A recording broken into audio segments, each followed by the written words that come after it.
नित्याप्रमाणे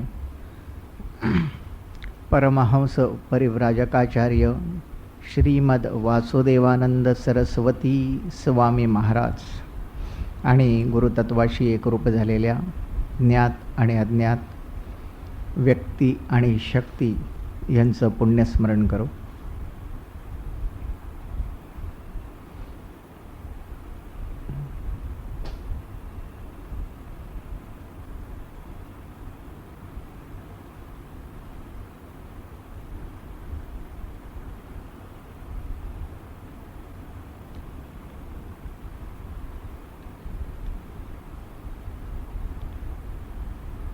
हरिओम. आजपर्यंत शेकडो सत्पुरुष आपल्याकडे होऊन गेले आणि प्रत्येकजण सांगत आलो, काही करू नका, नाम घ्या, नामस्मरण करा. मग हे नामस्मरण साधा व्यावहारिक जगतातला भौतिक सृष्टीतला जर विचार केला तर नाव कुठलंही हे कसं निर्माण झालं असेल. प्रथम वस्तू आली, वस्तू दिसली, जाणवली, स्पर्श समजला त्या वस्तूचा किंवा चव समजली, काहीतरी एक झालं म्हणजे ती वस्तू आपल्याला जाणवली. मग त्या वस्तूचं जे ज्ञान आपल्याला झालं त्यानंतर आपण त्याला नाव ठेवलं काहीतरी. मग त्या नावाप्रमाणे ती वस्तू आपल्याला लगेच आठवायलाही लागली. मग हे जे काही चक्र आहे ते मेंदूमध्ये इतक्या झटकन होतं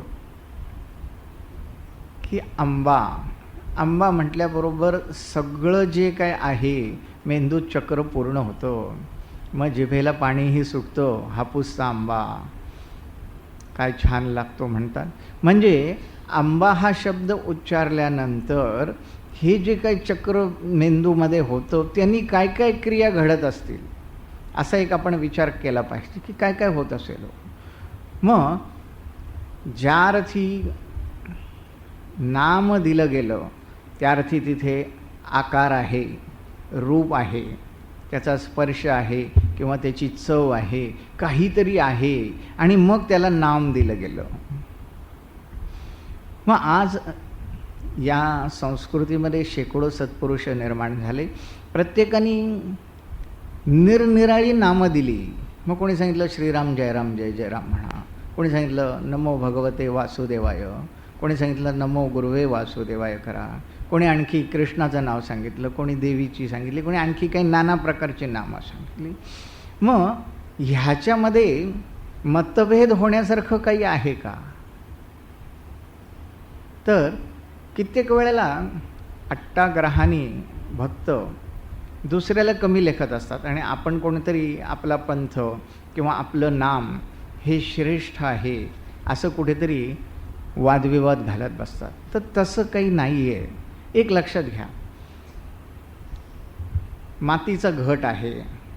मातीच्या घटामध्ये आता त्याला आपण घट हे नाव दिलं. आता घट हा शब्द जो आहे तो विशिष्ट आकार आपल्या डोळ्यासमोर लगेच निर्माण करतो की घट म्हटलं की घट माठ उभा राहिला डोळ्यासमोर लगेच. मग हा आकार निर्माण झाला, त्याला नाम दिलं आपण घट.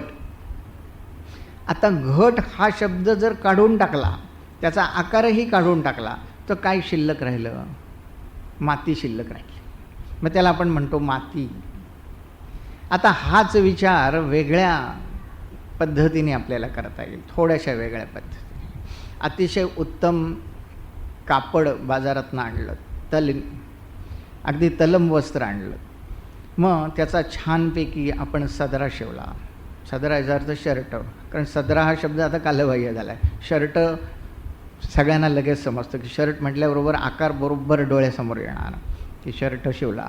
मग आता हा शर्ट तलम कापडाचा आपण शिवला. मग तो शर्टचा आकार विशिष्ट जर डोळ्यापुढनं काढून टाकला तर काय राहिलं शिल्लक? कापड शिल्लक राहिलं. मग त्याचं नाम बदललं, त्याचं रूप बदललं, त्याचा आकार बदलला, सगळं बदललं. मग कापड शिल्लक राहिलं. आता कापड म्हटल्याबरोबर आपल्याकडे आपल्या डोळ्यासमोर लगेच एक छान घडी केलेलं, एक प्लॅस्टिकच्या पिशवीत घातलेलं आकर्षक पॅकिंगमध्ये कापड आपल्यासमोर येईल. शर्ट म्हटल्याबरोबर शर्ट आपल्या डोळ्यासमोर येईल. कापड म्हटल्याबरोबर कापड येईल. आता त्या कापडाचं जे रूप, रंग, आकार आहे तोही काढून टाकला तर काय राहील? सुतं राहतील, जी चरख्यावर, वेळूवर किंवा मागावर, हातमागावर किंवा यंत्रमागावर विणली जातात. ते धागे शिल्लक राहतील. मग ते धाग्यांचाही विशिष्ट आकार आपल्या डोळ्यासमोर लगेच येतो की अशा प्रकारचं बंडल बांधलेलं आहे, रेळ बांधलेलं आहे आणि ते धागे आहेत आणि त्या धाग्यापासून ते वस्त्र तयार केलं जातं, कापड. त्या कापडापासून तो शर्ट विणला जातो.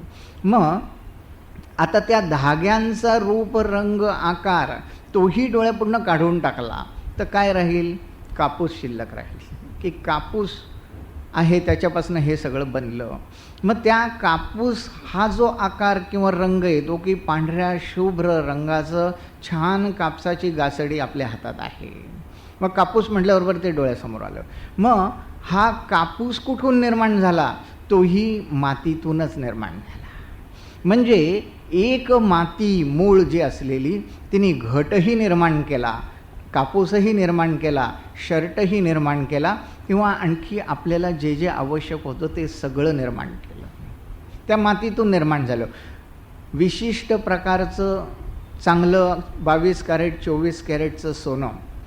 मग ते मूळ सोनं निरनिराळ्या आकारामध्ये आपण बांधलं. मग चपलाहार केला, मंगळसूत्र केलं, आणखी काय अंगठी तयार केली.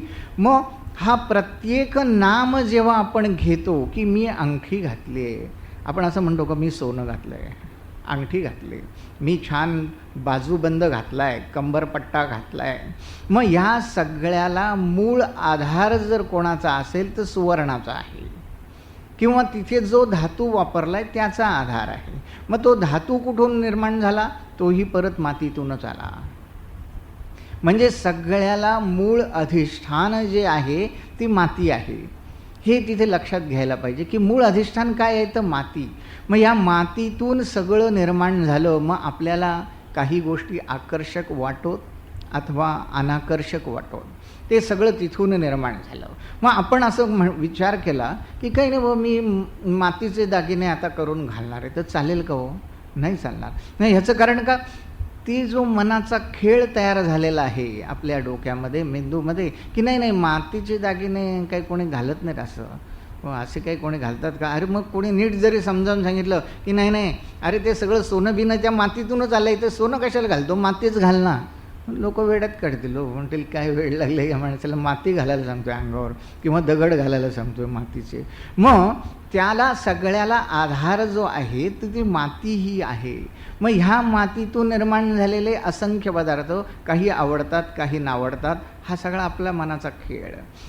तसं ह्या सगळ्या नामांना मग श्रीराम जय राम जय जय राम असो, श्रीदत्त जय दत्त असतो, नमो गुरुवे वासुदेवाय असो किंवा नमो भगवते वासुदेवाय असो, जे काय आधार आहे ते मूळ गुरुतत्व आहे.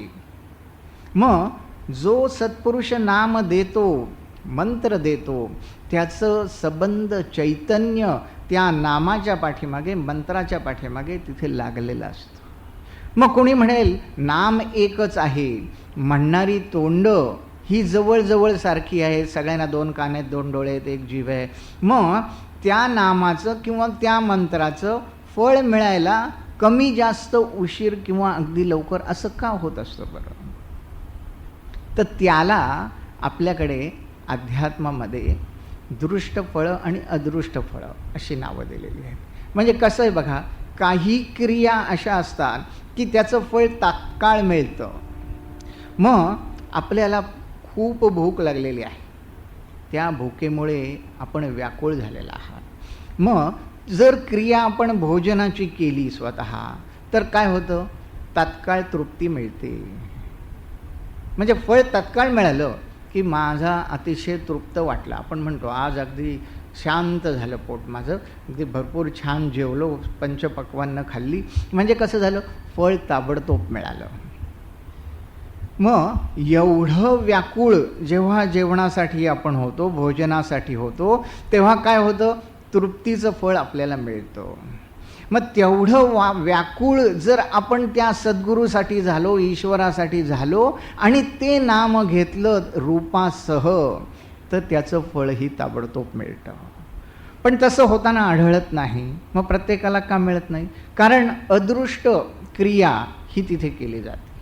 मग प्रत्येक नामाला रूपाची जोड जिथे दिली जाते, आकाराची जोड जिथे दिली जाते, तेव्हा त्याचा गुणाकार होतो. मग तिथे काय होतं, एकाच वेळेला नामजप पण होतो आणि ध्यान पण होतो, दोन्ही होतं तिथे. म्हणजे आपली सगळी इंद्रिय आतली आपला व्यापार बंद करतात. मग कोणी जरी आपल्याला विचारलं, अरे भाऊ आपल्याला आमरस पाहिजे का, लक्ष नाही, माहिती नाही, सध्या माझं ध्यान आणि नाम चालू आहे. पण नामजप करताना सतत जर वाटच बघत बसलं की आता मला कोणीतरी विचारायला आमरस आणून देऊ का, आणि मी लगेच हो म्हणेन की झालं, मग संपलं. मग कसलं नाम आणि कसलं रूप गेलं सगळं. मग ते खरोखरच मातीत गेलं, म्हणजे मातीतून निर्माण झालं आणि मातीतच गेलं. मग अशा प्रकारचं हे नामजपाचं फळ जे व्याकुळ होऊन करतो त्याला मिळतं ताबडतोब. नाहीतर अदृष्ट फळं कशी असतात, कालांतराने मिळतात. बघा, उदाहरण घ्या, एखादा शेतकरी आहे, त्यांनी बी पेरलं, मग त्याचं फळ तात्काळ मिळतं का त्याला? नाही, काही महिने थांबावं लागतं. 4 महिने 6 महिने त्या पिकाचं जे काय कालखंड असतो तेवढं काळ त्याला थांबायला लागतं. आणि तिथे सुद्धा दुसरं कशा कशावर अवलंबून असतं, मग पाऊस चांगला पडेल का, वादळ खूप येणार नाही ना, गारपीट होणार नाही ना, किंवा निसर्गाची आणखी कुठली अवकृपा होणार नाही ना. मग हे जे सगळं जर बरोबर जुळून आलं तर ते 4-6 महिने 8 महिने काय असेल ते त्याला फळ मिळायला लागतात. पण मग हे सगळं जे मधला भाग आहे त्याला आपण ईश्वरी कृपा असं म्हणतो. किंवा आता कोणी म्हणेल किंवा नाही, आम्ही आता इरिगेशननी पाणी आणलं आहे, कॅनॉलचं पाणी आहे, पावसावर आमची शेती अवलंबून नाही, बागायती जमीन आहे. अहो, बागायती जमीन असली तरी अशी अनेक संकटं येतात की प्रचंड वादळ होतं, गारपीट होते, काही उपयोग नाही त्या बागायती जमिनीचा. याचा अर्थ बागायती करू नये असं नाही आहे, पण काय काय होऊ शकतं त्याचा विचार करा. मग ते फळ मिळण्यामध्ये एकच क्रिया शेतकऱ्याने केल्यानंतर ते फळ मिळण्यात सुद्धा कमी जास्त दिरंगाई किंवा किती आणे फळ मिळालं ह्याची टक्केवारीसुद्धा वेगवेगळी असते. मग एखाद्या शेतकऱ्याला 12 आणे 14 आणे 16 आणे अशी म्हणायची पद्धत आहे. मी तर अजून कुठल्या शेतकऱ्याकडनं ऐकलेलं नाही की 16 आणे पीक आलं बाबा, 16 आणे आंबा आला, असं होतच नाही कधी. कारण तो शेतकरी कायम सांगत असतो, नाही हो सगळं गेलं 8 आणे झालं म्हणून, फक्त 10 आणे झाला. मग तसं हे अध्यात्माचं सुद्धा पीक आहे. हे आपलं 16 आणे पीक येण्यासाठी काय करायला पाहिजे, एक पूर्ण 100 पैसे 100% पीक आपल्याला पाहिजे. त्यासाठी तेवढं व्याकुळ व्हायला पाहिजे. किती व्याकुळ व्हायला पाहिजे, अरे मला काहीच नाही, मला फक्त ईश्वर पाहिजे. त्या प्रभू रामचंद्राकडे मला जायचं आहे, त्या भगवान दत्तात्रेयांकडे जायचं आहे, शंकराकडे जायचं आहे, विष्णूकडे जायचं आहे, जे काय नाव द्यायचं आहे ते द्या. इतकी व्याकुळता त्या भगवंतासाठी जेव्हा आपली होईल, सद्गुरूसाठी जेव्हा होईल, तेव्हा हे जे फळ आहे ते दृष्ट फळ मिळतं, म्हणजे ताबडतोब मिळतं. मग हे जे काय आपण डिक्लेअर करतो, दर महिन्याला मी इथे येऊन आरडाओरडा करत असतो किंवा 6,000 माळा पाहिजेत, असं पाहिजे तसं पाहिजे. अरे ते संख्यासुद्धा आपल्याला पूर्ण करता येत नाही आहे, तर बाकी नाम रूप आकार उकार हे सगळं लांबच राहिलं. जरा आपण विचार करूया या गोष्टीचा की ह्या प्रत्येक नामाला रूप कसं जोडता येईल आणि ते रूप स्वरूपवान कसं करता येईल. ते स्वरूपवान झालं की आपण स्वतः अतिशय सुंदर व्हाल, म्हणजे स्वरूपवान व्हाल. म्हणजे आपला चेहरा सुंदर होईल का? अरे नाही, ती आवश्यकता नाही आहे. आपल्यात आतलं तेज, आपला आत्मा, आपल्यातलं चैतन्य हे स्वरूपवान होईल. आणि ते स्वरूपवान होण्यासाठी या पायऱ्यांवरनं जावं लागतं आपल्याला की अरे हो, हे स्वरूपवान नुसतं मला एखादी गाडी मिळाली, बंगला मिळाला किंवा आणखी इच्छापूर्ती झाली, लग्न होत नाही, लग्न झालं, संतती पाहिजे, संतती, आपलं स्वरूपवान व्हाल का? निश्चित होणार नाही, अगदी निश्चितपणे होणार नाही. उलट आपल्या मागच्या उपाधी मात्र वाढतील, दुसरं काही होणार नाही. साधी गोष्ट आहे बघा, उपाधी कशा कशा वाढत असतात. ह्या उपाधी जी आहेत ती धी म्हणजे बुद्धी आणि त्या बुद्धीला सतत विवंचना लावणाऱ्या ज्या आहेत त्या उपाधी. जोपर्यंत आपल्या अंगावर एकही दागिना नसतो तेव्हा आपल्याला कसलीही भीती वाटत नाही.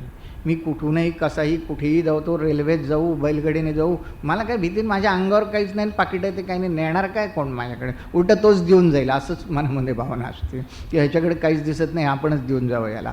पण ह्या उपाध्या आपण अंगावर घातल्या तर काय होईल, अरे बाबा कोण माझ्या बाजूला कोण बसलं आहे, कोणाचा हात माझ्या गळ्यापर्यंत येतो आहे का, हातापर्यंत अंगठी कोण काढून घेतं आहे का, ह्या उपाध्या म्हणजे नामरूप बाजूलाच राहिलं, ही उपाधीकडे सतत लक्ष की आता हे कोण चोरून नेतं आहे.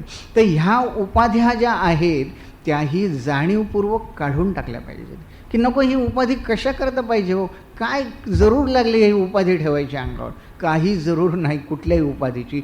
मग हे जसे दागिन्यांचं उदाहरण दिलं तसं ह्या सगळ्या उपाधी आपण आपल्या मागे लावून घेतो की नाही नाही मला हे सुख पाहिजे. आणि हे खोटं असतं की ती वस्तू मिळाल्यानंतर जे सुख म्हणून आपण ज्याला म्हणत असतो ते आपल्याला कदापिही मिळत नाही. त्याच्या उपाध्या सुरू होतात आध्यात्मिकदृष्ट्या. कदाचित गाडी पाहिजे म्हटल्यानंतर गाडी मिळाली, कदाचित सुख मिळेल, जायला यायला आपल्याला बसायला मिळेल, पण मग ती गाडी सांभाळणं, त्या गाडीकडे लक्ष ठेवणं, त्याच्यात काय असेल ते तेल पाणी पुरवठा करणं आणि मग त्याचा मेंटेनन्स ठेवणं, ते वेळच्या वेळी पाठवणं, ह्या सगळ्या उपाध्या कशा करता, की त्या गाडी सांभाळण्याकरता. मग ती गाडी कशा करता, तर मला सुख मिळावं म्हणून. मग ह्या उपाधीसुद्धा आपण पूर्ण अलिप्त राहून भोगल्या पाहिजे. म्हणजे काय, गाडी घेऊ नका असं नाही. मग ते जे काय मुख्य नाम आणि रूप आहे त्याच्याशी आपल्याला तादात्म्य पावता आलं पाहिजे. मग त्याच्याकरता आपल्याकडे अनेक प्रकारच्या वृत्ती सांगितल्या आहेत. मग ही प्रत्येक जी वृत्ती आहे त्या वृत्तीवर विजय कसा मिळवता येईल हेही आपल्याकडे सांगितलं आहे. म्हणजे प्रश्नही सांगितला आहे आणि उत्तरही त्याला दिलं आहे. त्यातली पहिली जी आहे ती ग्रहण वृत्ती. मग आपण सतत बाहेरून ग्रहण करत असतो, मग त्या ग्रहणामधून संदेश आपल्या मेंदूपर्यंत जात असतात. मग डोळे काम करतात, कान काम करतात, नाक काम करतं, स्पर्श बोटं काम करतात आणि हे सगळे संदेश आपण जमा करतो, मेंदूकडे पाठवतो. मेंदू ताबडतोब त्याचं गणित करतो काय असेल ते आणि तुम्हाला उत्तर सांगून टाकतो.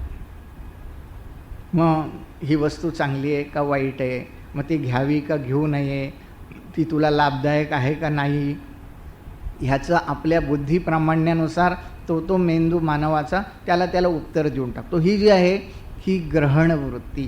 मग ही ग्रहण वृत्ती सतत चालू असते. मग या ग्रहण वृत्तीवर आपण विजय मिळवू शकतो निदान नाम रूप जेव्हा आपण प्रत्यक्षात अंमलात आणत असतो, म्हणजे नामस्मरण करत असतो, नामजप करत असतो, तेव्हा ही सगळी इंद्रिय आपण बंद करू शकतो एकाच वेळेला. मी अनेक वेळेला हे उदाहरण दिलेलं आहे की वो एकाग्रता होत नाही असे अनेक सांगतात. मग हा दोष कोणाचा दुसऱ्याचा आहे का, आणि तो सद्गुरू येऊन तुमची एकाग्रता ताबडतोब कशी होईल हे बघेल असं काही होईल का, अजिबात होणार नाही. हे आपल्यालाच करायला लागेल. म्हणजे काय करायला लागेल, ही जी ग्रहण वृत्ती आहे ती आपल्याला बंद करावी लागेल.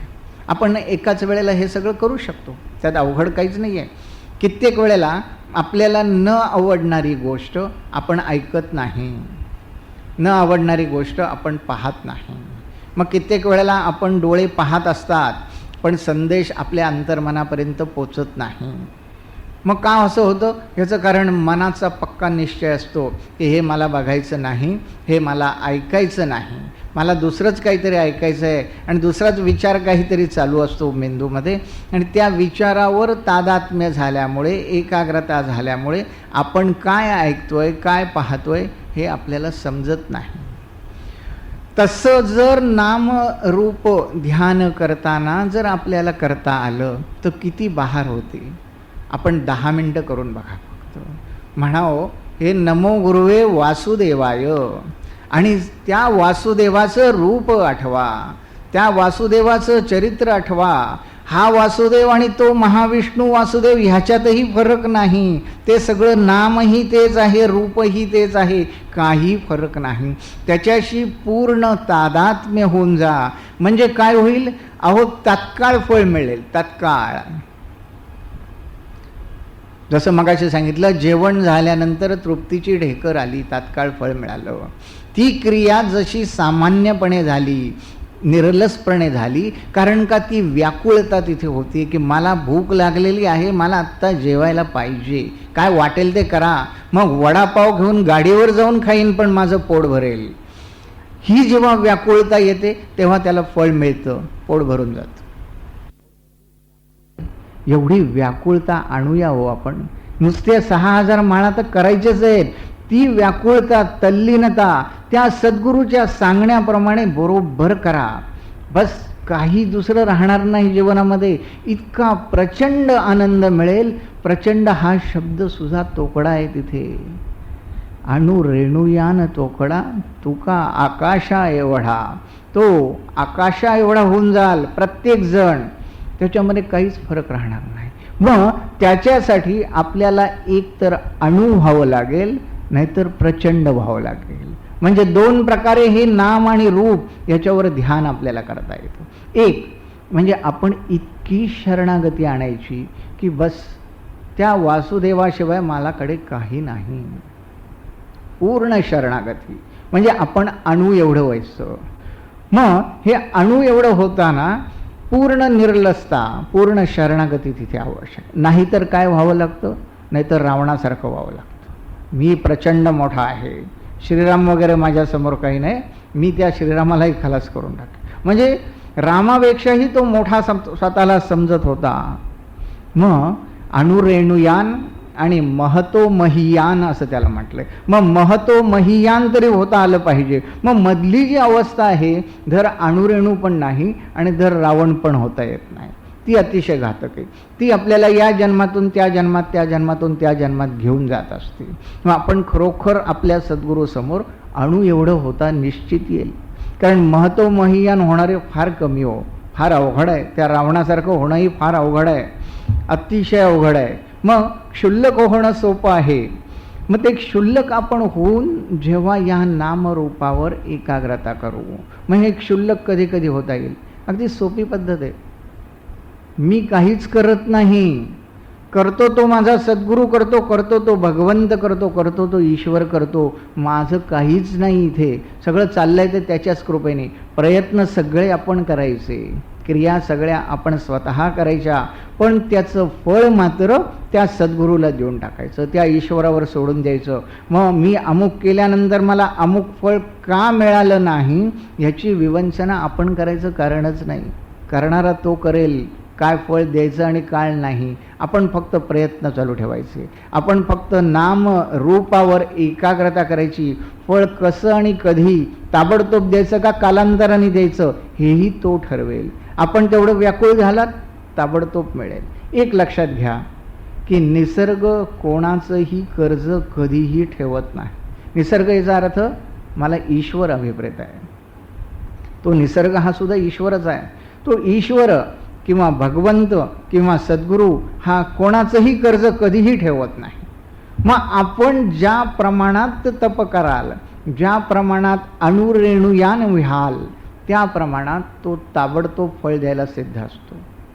मग कदाचित आपल्याला असं वाटतं की अरे मी एवढे वर्ष करतो, मला का फळ मिळत नाही. थोडा काळ अजून घालवला तर दाम दुप्पट फळ आपल्या पदरात पडतं. दाम दुप्पट पडतं, कारण तो कर्ज ठेवतच नाही. कर्ज ठेवणं त्याला परवडतच नाही.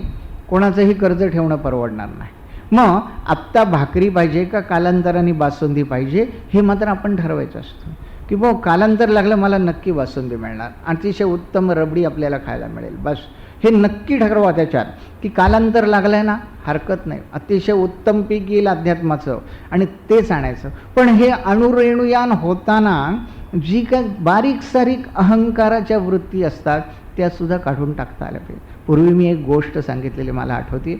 एक चांगला विद्वान ब्राह्मण होता, सगळ्याचा अभ्यास केलेला, आणि आपल्या घराच्या अंगणामध्ये मोठी बाग केलेली होती त्याने स्वतः कष्ट करून. म्हणजे वेद पठण, मंत्रपठण हे तर सगळं होतंच. चांगली बाग तयार केली. बाग तयार केल्यानंतर एक दिवस कुठून तरी एक गाय तिथे त्या बागेमध्ये आली. त्या बागेमध्ये आली आणि तिने ती झाडं, त्यांनी चांगली फुलझाडं फळझाडं काय केली होती ती खायला सुरुवात केली. ती खायला सुरुवात केली. ह्यानी ते बघितलं घरातनं आणि याला अतिशय क्रोध आला की बा हे मी लावलेले झाडं ही खाते. ह्यानी बसल्या जागेवरनं हाताला एक काहीतरी मोठा दगड लागला, तो फेकून मारला त्या गाईला. त्या गाईला तो इतका वर्मी लागला की ती गाय जागच्या जागी तिथे खलास झाली. ते वर्मी लागणं एखादं शस्त्र, तसं तिला ते लागलं कुठेतरी आणि ती मरून पडली. मरून पडल्याबरोबर गोहत्या झाली. आता हा वेदपठण करणारा ब्राह्मण, ते यमदूत त्याला न्यायला आले की चला ते गाईची हत्या झाली आहे, आता आपण यमलोकात जाऊया किंवा नरकवासाला जाऊया. हा हुशार ना, फार शिकलेला. मग ह्याने सांगितलं बा मी कुठे गाईला मारलं. म्हणला मी नाही गायला मारलं, हे माझ्या हाताने दगड मारला. आपले वेद असं सांगतात की हातावर इंद्राची सत्ता असते आणि इंद्र हे सगळे हाताच्या क्रिया करून घेतो. तर ते इंद्राने केलं. म्हणलं मी काही केलेलं नाही, ते तुम्ही त्या इंद्राला घेऊन जा नरकामध्ये, माझा काही संबंध नाही त्याच्याशी. आता झालं हे असं झाल्यानंतर ते यमदूत गेले. आता ह्याचं तप एवढं होतं की ते यमदूत त्याला हात लावू शकले नाहीत. ते परत यमाकडे सांगायला गेले की बुवा ते असं असं म्हणतात. यम म्हणलं मला काय माहिती नाही, मला नगाला नग मिळाला पाहिजे. मग तो नाही मिळाला तर इंद्राला घेऊन या म्हणला. मग तर हे यमदूत गेले इंद्राकडे की बुवा चला. तो इंद्राला प्रश्न पडला की काय झालं, काय एकदम मला नरकात का टाकतात म्हणलं. तर मग त्याने सांगितलं असं असं झालं आणि तो जे काय आहेत पंडित ते म्हणतात की बुवा इंद्राने केला अपराध, मी काही केलं नाही. असं का म्हणला, चला मग आपण बघूया कोण आहे म्हणलं तो, मला बघूया तर तरी. ते गेले सगळे वरात. इंद्राने तसंच एक चांगल्या ब्राह्मणाचं रूप घेतलं आणि त्याच्याकडे गेला आणि ते यमदूत गुप्त रूपाने त्याच्याबरोबरच होते सगळे. मग हा इंद्र त्या पंडिताला भेटला आणि त्याला म्हणाला, अहो काय सुंदर बाग केली आहे तो तुम्ही, किती कष्ट अपार घेतलेत या मातीमध्ये तुम्ही, किती छान फुलझाडं लावलेत, काय गुलाब फुललेत, मोगरा फुलला आहे, छान. हां किती खूप कष्ट केलेत, कसे काय केले तो, आणि तुम्हाला मदत वगैरे कोणी केली का. अहो म्हणला कोणी मदत बिदत नाही केलेली, मी स्वतः या माझ्या हाताने केलेत कष्ट आणि एवढी फुलझाडं वाढवलेत. इंद्र ताबडतोब यमदूतांना म्हणला पकडा याला. म्हणजे बाग करताना इंद्रानी केली नाही, ती यांनी स्वतः केली आणि अपराध करताना ते इंद्रानी केले असं हा सांगतोय. तर हे सगळं जे काय क्रेडिट आहे हा स्वतः घ्यायला बघतोय. ह्याला पकडा, हातही याचाच आहे, देहही याचाच आहे आणि ह्याला घेऊन जा म्हणला ताबडतोब. तर तसं होता कामा नये. इथे शरणागती कशी पाहिजे. अहो माझं नाहीच आहे, हातही माझे नाहीत, पाय म्हणजे वाईट केलेलं सद्गुरूंनी केलेलं, वाईट केलेलं ईश्वराने केलं असं नाही.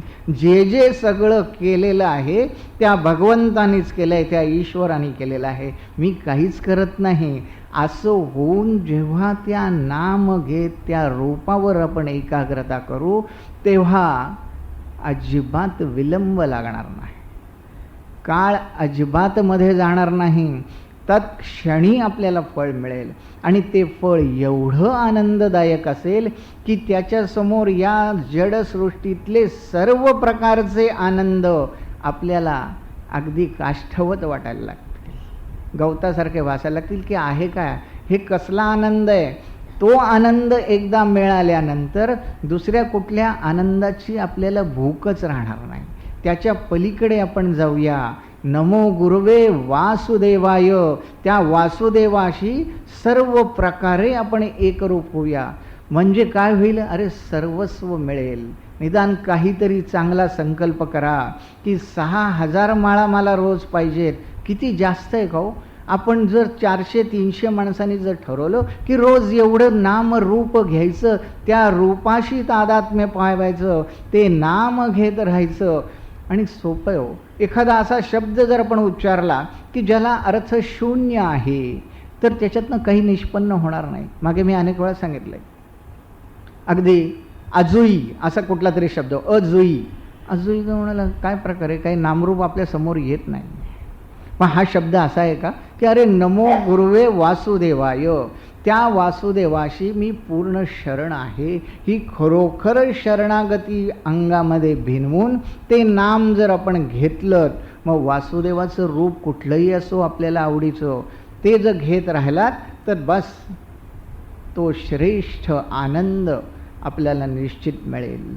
आणि तो मिळवण्याचा आपण निश्चयपूर्वक प्रयत्नाला लागूया आणि तसा संकल्प करूया की ह्याच्या पलीकडे नाही. नमो गुरवे वासुदेवाय. हरिओम.